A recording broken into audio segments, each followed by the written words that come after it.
Rule number 11. At equilibrium, what comes into a system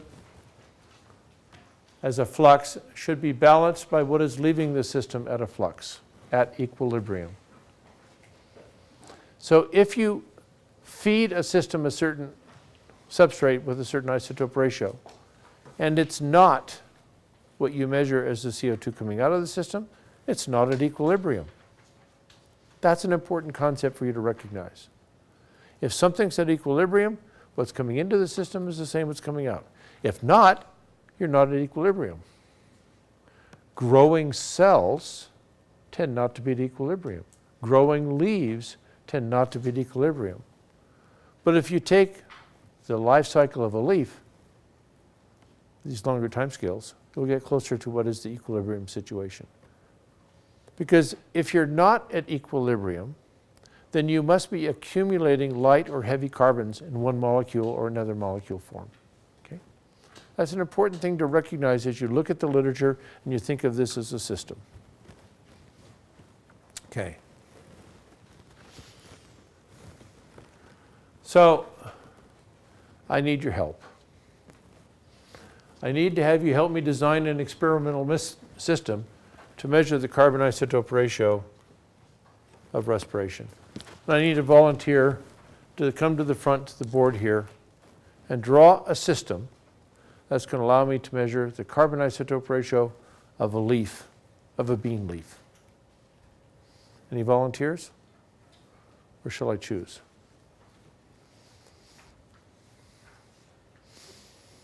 What do you say, Violetta? No. No. Okay. What do we say, Marin? Also no. Also no. No volunteers? That's embarrassing. I'm trying to be engaging with you guys. Okay, you don't have to come up. But I was hoping that somebody would come up and they would tell me what to do. So I'm going to stand here and I'll ask you to tell me what to do.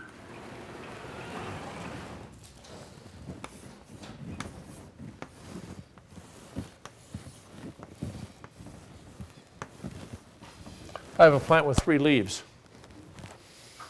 How am I going to measure the respiration coming out of that plant? Turn the light off and measure the... I can turn the light on, turn the light off.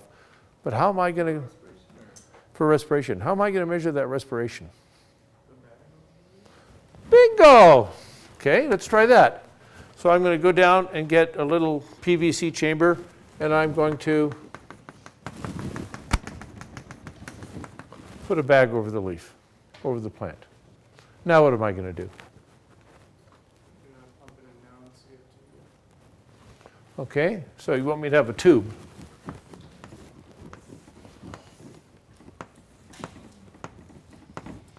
Okay, what else you want me to do, Will?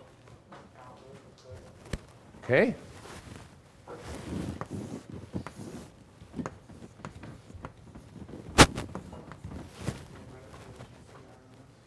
Okay, so now you want me to measure the isotope ratio?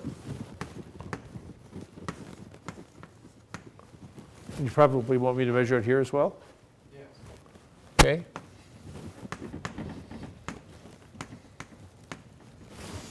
Okay. And what's going to happen if I have respiration?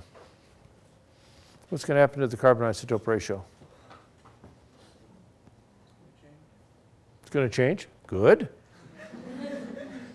In what direction will it change? More negative. Okay? Now, I'm going to say, Will, that's a great idea, but I'm going to make my life a little easier. I'm not going to give it any CO2.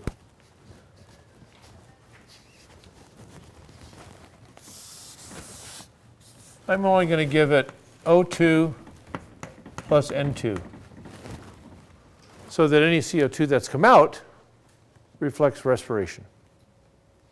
Okay? Now, I was hoping you guys would stand up and do this for me, but that becomes an incredibly simple experiment. In fact, it's so simple, you can do that experiment next week, capturing CO2. Because as the air is being pumped through there, you can get a syringe, a needle. Take up 100 microliters of that CO2, bring it over to the mass spec, inject it in the mass spec, measure its isotope ratio. Or you can collect a whole flask and then run it through the system. That is the simplest way to measure CO2 in a plant. If I wanted to get your CO2, I have an even simpler way. I give you a coffee stirrer and a test tube, a little vial. And I say, take a deep breath, Allie, take a deep breath, Allie. Exhale right into there. And as soon as you're done, just seal it up. Your breath is 5 to 10,000 ppm CO2. So I've got a background of 400, you're pushing most of it out. In the little time it takes you to close it, you're not going to contaminate the system very much. There's a young lady in the back here, Christy, who does this with students and asks, well, Allie, I'd like to know what you had for breakfast. C3 or C4? I could determine that difference. Or I'd like to say to Marin, I know that you are an Olympic athlete. And so we're going to start off at time 0 and measure your breath. And then I'm going to give you a candy bar that's C4. And I want to know how quickly that gets into your bloodstream. How long does it take that until you've fully digested that candy bar? How important is that candy bar to your diet? Because I know what your baseline value was and I know what the isotope ratio of the candy bar is. Very simple experiments.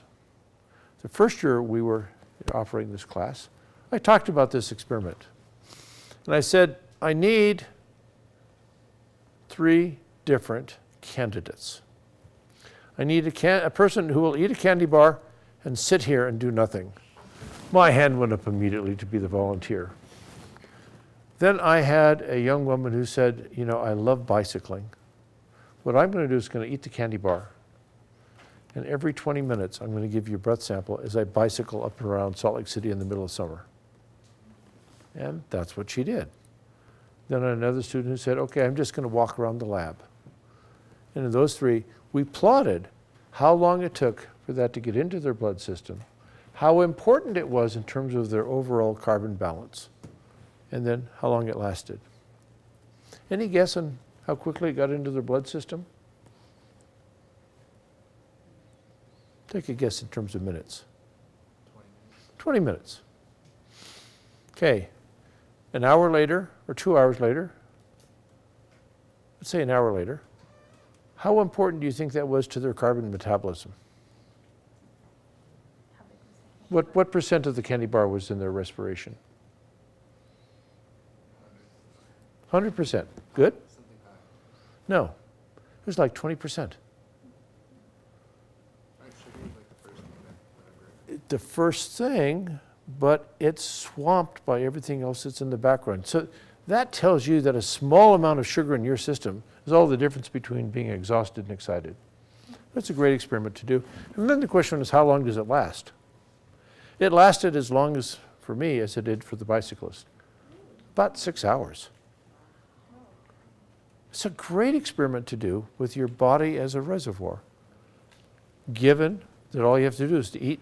I mean, you can eat a pound of C4 sugar, but it's more exciting to eat a candy bar. Measure the isotope ratio of the candy bar. So you can do that with plants and you can do that with animals. And if you do that, you'll get values of minus 25 for the respiration, minus 35. Over the course of the night, the isotope ratio of respiration changes. And that tells you that this leaf is metabolizing different things at different times of the day. It might be repairing membranes at one time. It might be exporting sugars at another time. It might be growing at a different time. That is the excitement of looking at metabolic pathways in respiration. Now, the challenge becomes how to interpret that information, and I'm going to try to race through this because this represents the first study that we did. We took bean cells, I think they were beans, ground them up so that they were loose cells, and then we fed them different substrates, either a C3 substrate or a C4 substrate. And we didn't have this fancy system that Will wanted to build. What we did is we blocked that off, and then we stuck a syringe in to measure the CO2. And we did this after 24, 48, and 72 hours.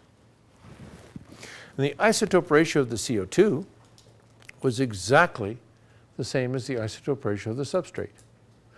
Whew. It was a conservation of mass. Everything that had been supplied was being consumed. But of course, if all the substrate is consumed, there can be no fractionation. So the secret is to test this along the way when not everything has been metabolized. And when you do that along the way, such as you might see something overnight, you will get some variation. And that tells you, without knowing exactly what's going on, the system is metabolizing different components. And I will submit to you that different components are being metabolized rather than the fractionation factor changing. And that's where we get into the challenges of my trying to discuss this with Emily. She wants to interpret my data one way. I want to interpret my data a different way. And I love getting into these discussions because it helps us understand the mechanisms of what's going on. Emily's not challenging me on the quality of my data, Gesundheit. She's just asking about the interpretation. Now, I want to do this at the ecosystem scale, and I can't put a box over this. I'm sorry, Will. You know, I'd like to, but I can't put a box over the system. But what I can do is to go back to the earlier part of the lecture where I talked about boundary layers. And if we begin to think of the atmosphere, at night, the layer around the trees, the lower layer, becomes very still many nights. As a result of that, the turbulence in exchange is very small. And you'll see at night that if you begin to look in this boundary layer at night, that there's a buildup of CO2. That's analogous to Will's box, but not exactly the same as Will's box. In the same way that this room here is analogous to that box. We have CO2 building up in this room. And if I measure that CO2 in the biology here, I'm measuring the consequence of biology. I am measuring the respiration of the system, an integrated measure of the system, of the leaf respiration, of the stem respiration, of the root respiration, of the microbial respiration, of the deer respiration. I'm measuring all those things at once. Turns out we can ignore the animals. Okay? So at night, when turbulence goes down, the volume that increases in CO2 is very small. Small enough that at night, we can see CO2 concentrations 100, 200, 300 ppm higher than the background. So if Emily tells me that she measured a CO2 concentration in her canopy of 600 ppm, I'd say, that's not surprising, but it happened at night, didn't it? If she said it happened in the middle of the day when it's very turbulent, I might ask her what else is going on to add to the CO2. Because during the day, there's not much of a gradient, but we have a huge gradient that builds up at night. Now, I'd like to use that, and we capitalize on a technique that I learned from an old physics friend of mine. He's passed away. You might have heard of his name. His name was Dave Keeling. Okay? Dave Keeling was a fabulous person. He was the first person to begin to measure CO2 concentrations straight out of his postdoc. He measured CO2 concentrations in the late 50s, setting up his station in Hawaii. He measured it for 2 years, and at the end of the International Geophysical Year, the agency said, well, we've studied the carbon cycle for 2 years, that's enough. Dave said, no, we've got to keep this going. And through his entire career, Dave fought, scraped, borrowed, begged to get the money to keep a network of CO2 observations going. And today, we as a society are eternally grateful for that data set, because he has given us the first continuous observations of CO2 concentration since the late 50s. Okay? Now, Dave was also a stick in the mud. He didn't like to change anything. He still had his analyzer from the late 50s. I'm not going to use any of that newfangled stuff there. So he had new stuff, but he relied on the old stuff. I'm not going to measure flow rates with a pressure flow transducer. I've got a manometric way, these big columns of mercury so that he could precisely measure the pressure. But I'm eternally grateful to him. Now, turns out his grandfather homesteaded in a place called Darby, Montana. And he used to go spend his summers up in Darby, Montana, and his winters down at San Diego at Scripps. So as he was going north and as he was coming south, he'd stop off, and Ed and I would have dinner with he and his wife Louise, and it was a very nice relationship over the years. But what Dave said is, hey, let's take this volume, and every time you add CO2, you're going to change the concentration, and you're going to change the isotope ratio. So what if you grab flasks over time as the CO2 concentration changes, and you measure the isotope ratio of the CO2? Then it turns out you can do something pretty simple, pretty neat. You can plot the isotope ratio of CO2 as a function of the inverse of CO2 concentration, and the intercept of that relationship will be the flux-weighted value of the isotope ratio of respiration. So next week, if we have 3 or 4 or 5 flasks, and someone in part of a group is lifting their hand occasionally, opening it up and grabbing some CO2, they will be able to determine the flux-weighted carbon isotope ratio of what you had for breakfast. Okay? You can do it individually, collectively as a group. And so that is how, as a community, we can measure the carbon isotope ratio of an ecosystem respiration. So here are values that were collected at TT Munger, which is a site outside of Carson, Washington, just off the Columbia River. And the CO2 concentration varied quite a bit, sampled at different heights, follows the same relationship. And if you take this relationship here and you work backwards, then you can figure out what the carbon isotope ratio of the respiration was. And the intercept was -26. And you can use this to see if the isotope ratio changes over time. Well, we talked about early on drought effects on leaves. You can get short-term changes of drought and VPD going from night to night to night. Now, on the roof of this building, we have been measuring the carbon isotope ratio of respiration from Salt Lake City for about 20 years. It goes up, goes down, goes up, goes down. Not because we have photosynthesis, but because in the summer, we burn fossil fuels that are gasoline. In the winter, we burn fossil fuels that are methane. So the values change from -35 to -26 over the course of the year. And here you see a -26. Now, what Chinta, when he was a postdoc, said, hey, we can take these robots and put them out into different systems. And so basically what we have is an instrument that collects CO2 into flasks over time and send them back. And he looked at ecosystems across North America, mostly at Ameriflux sites, and lo and behold, if he had a C4 source that had one value, a C3 source that was a different value, some of the pastures in between. So just by measuring flasks, you could determine whether the air was influenced by C3 respiration, C4, or a mixture, and whether or not it changed over time.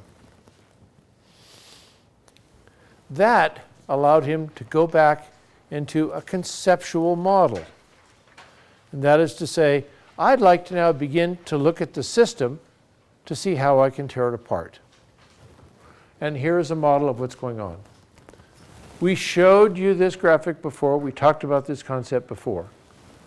So the carbon which is being fixed in photosynthesis is going to be gated and influenced by the supply and the demand for CO2.